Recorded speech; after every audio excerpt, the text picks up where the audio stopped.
Noong unang panahon, may mga nilalang na namuhay sa mga kagubatan, sa mga bahagi ng Visayas, lalo na sa Iloilo.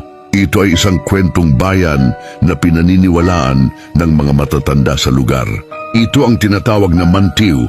Bagaman walang isang buong alamat ng Mantiu na nagpapaliwanag ng kanilang pinagmulan, inilalarawan sila sa mga kwento bilang mga nilalang na higante at mistiko.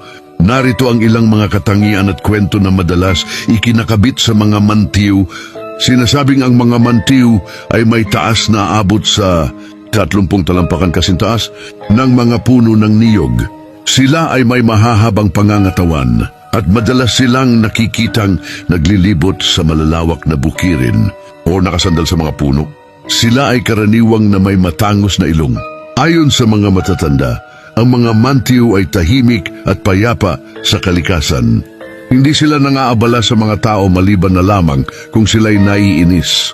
Ang pagiging offended ng mga Mantiu, ang tanging paraan para magalit ang isang Mantiu ay kung may taong susubok na sumipol kasama nila. Sinasabing gustong-gusto ng mga Mantiu ang pagsipol. Kapag nakarinig sila ng taong sumisipol, maaari nilang hilahin ang taong iyon, dalhin sa tuktok ng pinakamataas na puno ng niyog at iwanan doon ng walang paraan para bumaba. Isang kwento ang naglalarawan nito.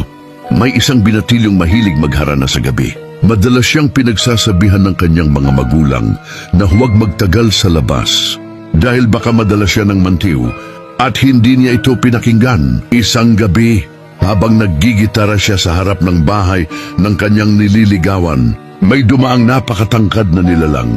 Dahil sa takot, gusto niyang sumigaw pero hindi siya makagalaw. Ang mga Mantiu ay kinakatawan, ang paalala sa mga tao na igalang ang mga lugar at ang kalikasan at huwag gumawa ng mga bagay na maaring makasira sa kapayapaan ng mga naninirahan sa mundo.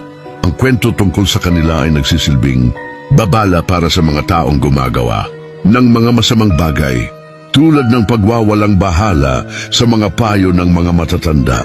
Gusto mo ba ang mga ganitong kwento? Halika at magsubaybay para sa mga kwentong hiwaga at kababalaghan.